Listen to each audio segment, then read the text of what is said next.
반갑습니다. 시인 길라잡이 권수진입니다. 오늘은 시 창작 강의 마지막 시간으로 저에 대해서 한번 말해 보겠습니다. 제가 맨 처음 강의를 준비했을 때 총 10강을 예상하고 있었습니다. 죽이 되든 밥이 되든 한번 해보자는 심정으로 강의를 하다 보니 벌써 마지막 강의가 되었습니다. 뭐든지 시작이 중요한 것 같습니다. 돌이켜보면 나름대로 강의를 준비하고 유튜브를 제작한 시간보다 이걸 해야 되나 말아야 되나 하며 고민하고 보냈던 시간이 더 많았던 것 같습니다. 할까 말까 할 때는 하라는 말이 있습니다. 그것이 공부든 사랑이든 그 무엇이든지 간에 여러분들께서도 만약 무언가를 계획하고 있는 바가 있다면 일단 시작해 보시기 바랍니다. 그 일이 크든 작든 그 일에 대한 결과를 떠나서 열심히 하다 보면 분명 좋은 결실을 맺을 것입니다.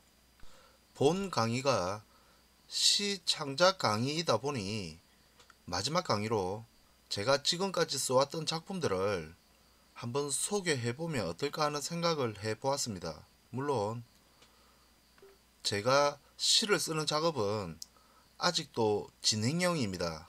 언제 끝날지는 저도 잘 모르겠습니다.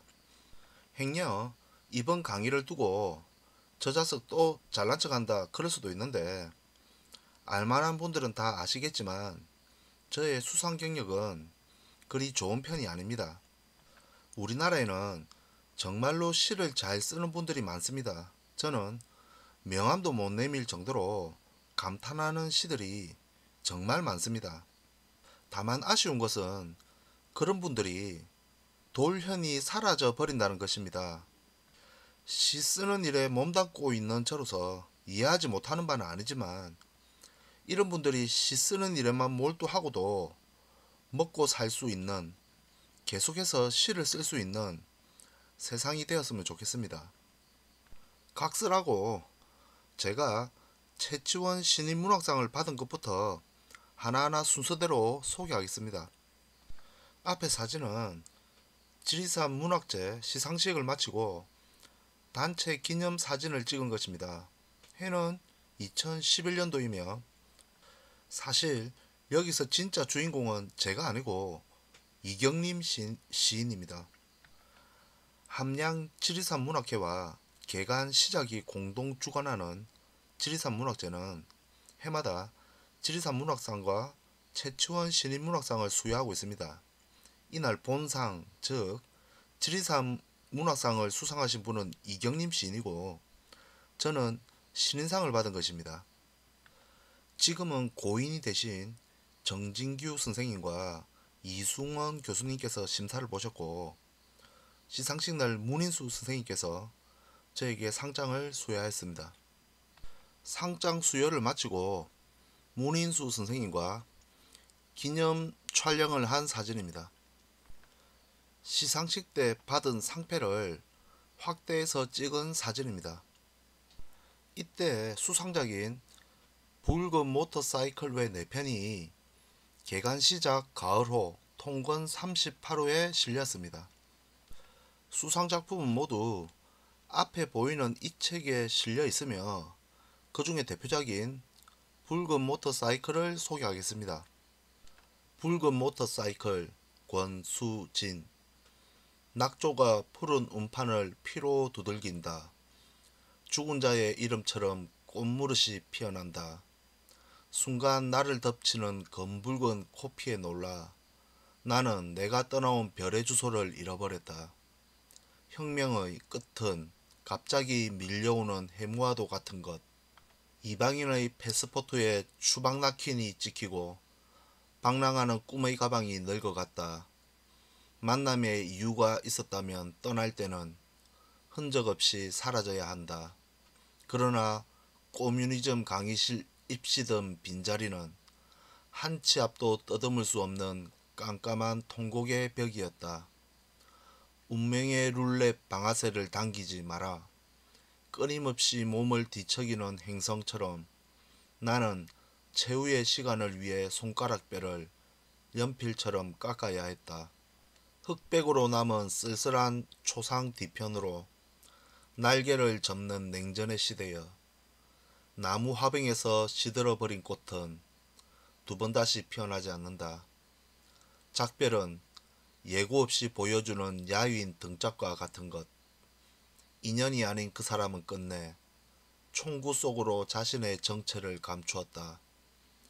21세기에도 혁명은 언제나 미완, 분노가 서걱서걱 지나간 마른 사막으로 붉은 모터사이클 한 대 휙 지나간다.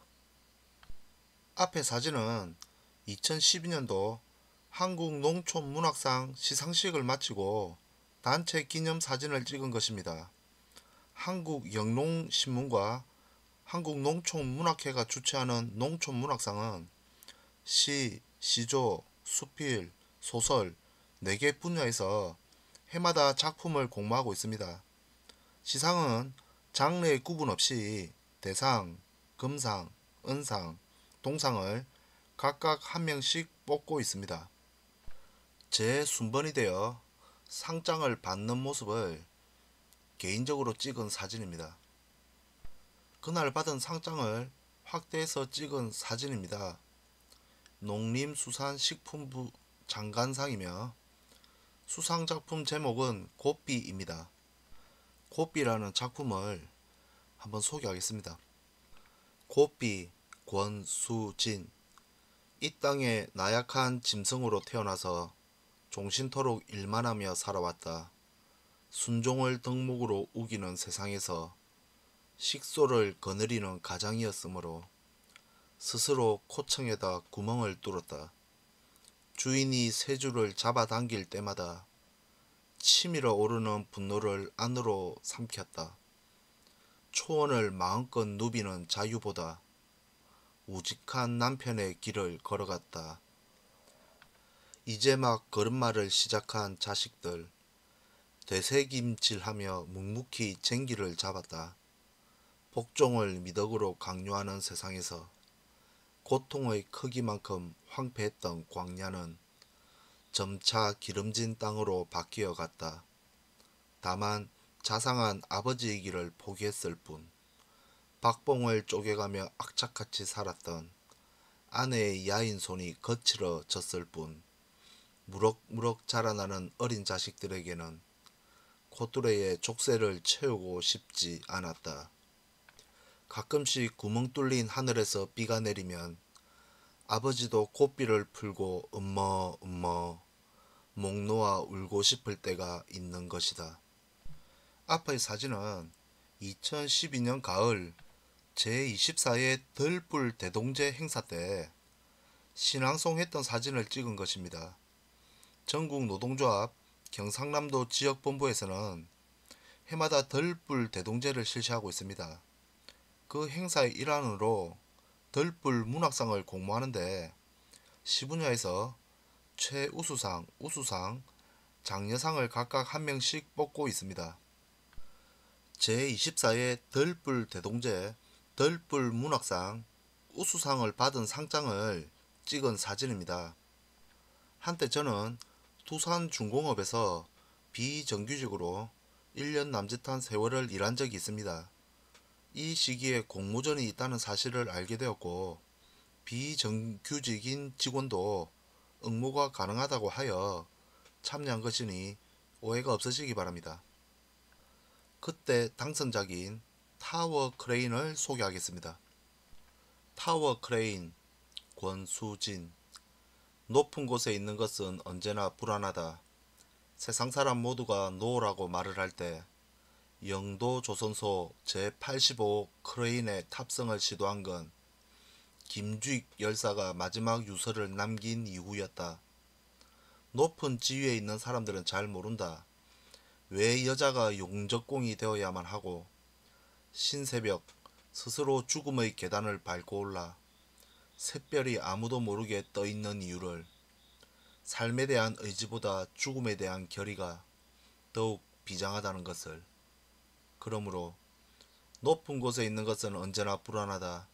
김주익 이후로 곽적유 열사가 스스로 목숨을 끊고 두산에서는 배다로 열사가 죽었지만 높은 지위에 있는 사람들은 잘 모른다. 눈보라에 맞서 보다 곱고 꿋꿋하게 서 있기 위해 스스로 장가지를 치는 나무처럼 아무도 찾지 않는 언 땅 위에 혼자 피고 지는 꽃처럼 아름다운 사람들이 사는 법을, 혹독한 추위를 반기는 이런 매서운 바람뿐이지만 발치할 수 없는 삶의 밑바닥에는 언제나 자신의 목숨보다 소중한 희망이 있어. 오늘도 춥고 배고프고 병들고 지친 영혼의 안식처는 허공에 매달려 위태로운 고개를 펼치고 있다. 앞의 사진은 2012년 겨울 제1회 이혜조 문학상 공모요강입니다. 포천문인협회와 도농이혜조 문학상 운영위원회에는 해마다 이혜조 문학상을 실시하여 장원, 차상, 입선, 3개 분야에서 상장과 상금을 수여하고 있습니다. 이혜조 문학상은 3회까지 계속적으로 공모전을 실시해 오다가 최근에는 공모전을 운영하지 않습니다. 자세한 내막은 잘 모르겠지만 응모자의 입장에서는 아쉬운 대목입니다. 제1회 이혜조 문학상에 응모하여 가작으로 받은 상장을 찍은 사진입니다. 이 공모전에서 저는 차상 정도를 예상하며 작품을 응모했으나 가작에 그쳐 아쉬웠던 기억이 납니다. 공모전 종료 후 당선작들을 모아 작품집을 만들었는데 그 표지를 사진으로 올려보았습니다. 여기에 저의 수상작인 낙타라는 작품이 실려 있습니다. 한번 소개해 보겠습니다. 낙타 권수진. 어느 날 문득 세상이 황량하다고 느껴질 때 내가 건너야 할 길이 사막인 걸 알았다. 황사가 지나간 자리마다 끝없이 펼쳐진 물결무늬 모래톱. 카라반 행렬 속에 짐을 얹고 걷는 동안 지친 내 발걸음이 100년처럼 길었다. 어두운 밤 남천 끝자락의 총총한 정갈자리. 한껏 맹독성의 오기를 품고 살지 않으면 삭막한 이 도시는 그 무엇도 얻을 수가 없었다. 당신의 눈빛은 강렬하고 뜨거웠으나 차가운 별빛 아래 얼어붙은 내 심장을 도려내지 못했다.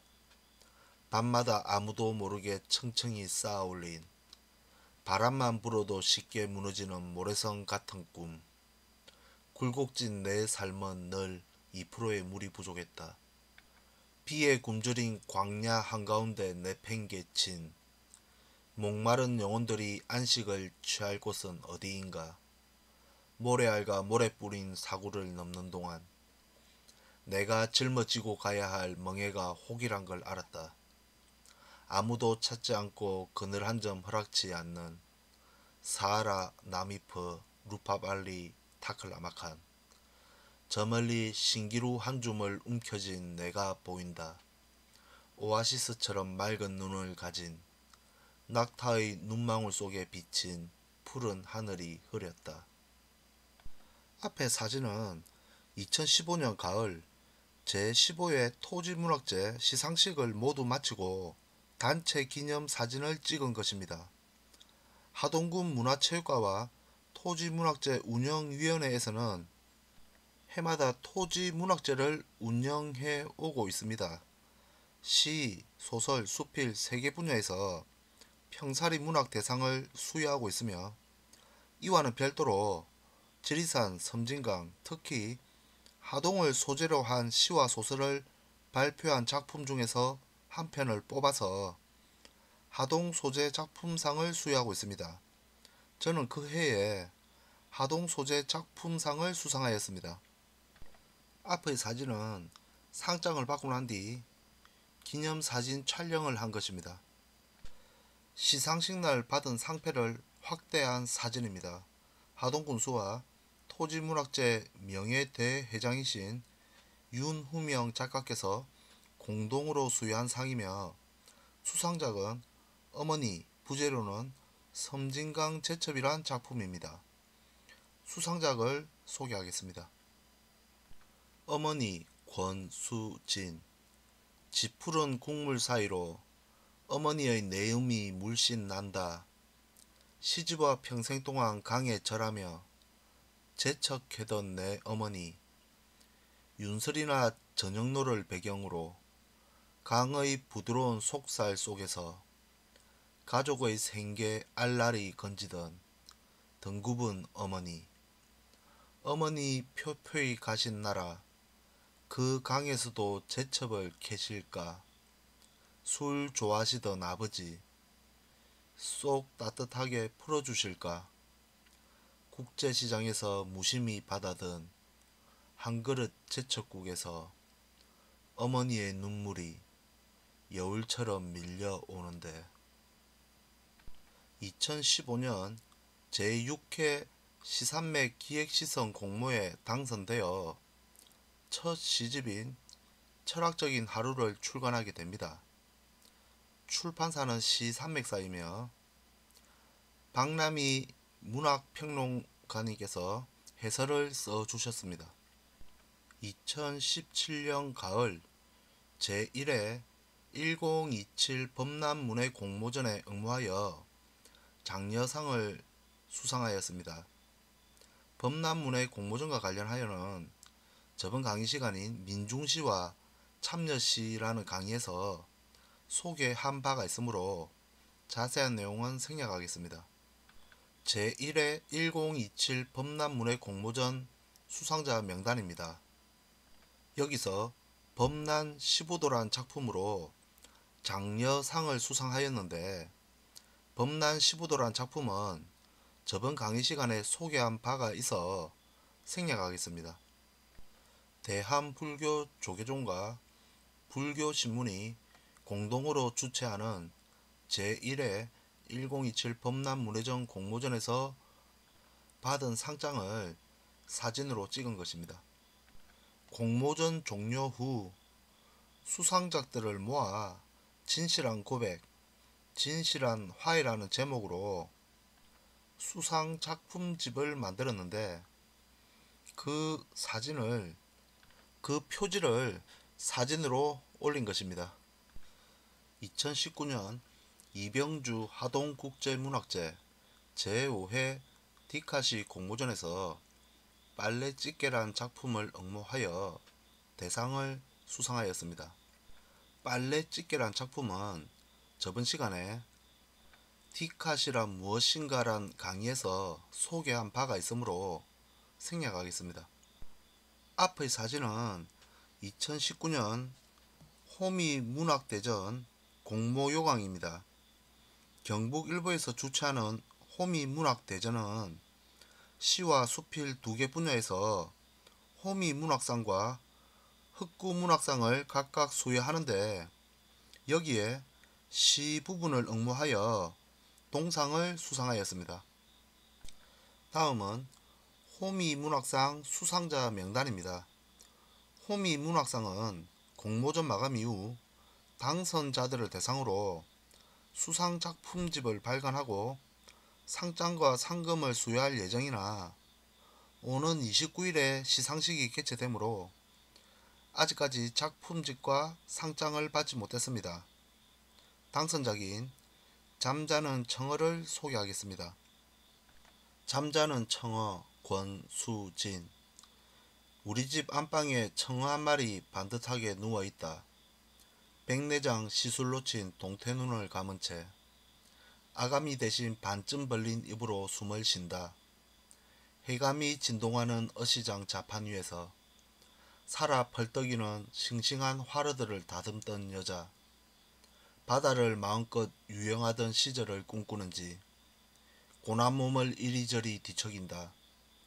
우리는 그녀의 살점을 발라먹고 자랐지만 늘 가시 많은 가난을 불평했을 뿐 앙상하게 뼈만 남은 그녀를 감싸주지 못했다. 무더위가 기성을 부리는 한여름에도, 한파가 몰아치는 한겨울에도 파라솔 펼쳐진 고무대야 속을 헤집으며 행상인 북적이는 거리를 파수병처럼 지키던 여자. 온종일 노동에 지쳐 골병 들어도 병원비 아끼느라 파스만 붙이고 산다. 바다에서 육지로 시집온 이후부터 등푸른 줄무늬 선명하던 옛모습은 사라지고 그녀 몸에선 생선 비린내가 나기 시작했다. 도마 위 칼질이 난무하는 험한 세상 속에서 토막토막 나버린 그녀의 상처를 위로하는 이는 없었다. 한평생 여자이기를 포기하고 자갈치 아지매로 거친 삶을 살아야 했던 파도를 짊어진 고달픈 인생이 저물고 있다. 이상으로 시 창작 강의를 모두 마치겠습니다. 재미없는 강의를 끝까지 경청하느라 다들 수고 많으셨고, 아무쪼록 이번 강의를 통해서 등단을 꿈꾸는 분들은 모두 빠른 시일 내에 좋은 소식 있기를 기원합니다. 그리고 시 창작하는 분들에게도 많은 도움이 되었으면 좋겠습니다. 감사합니다.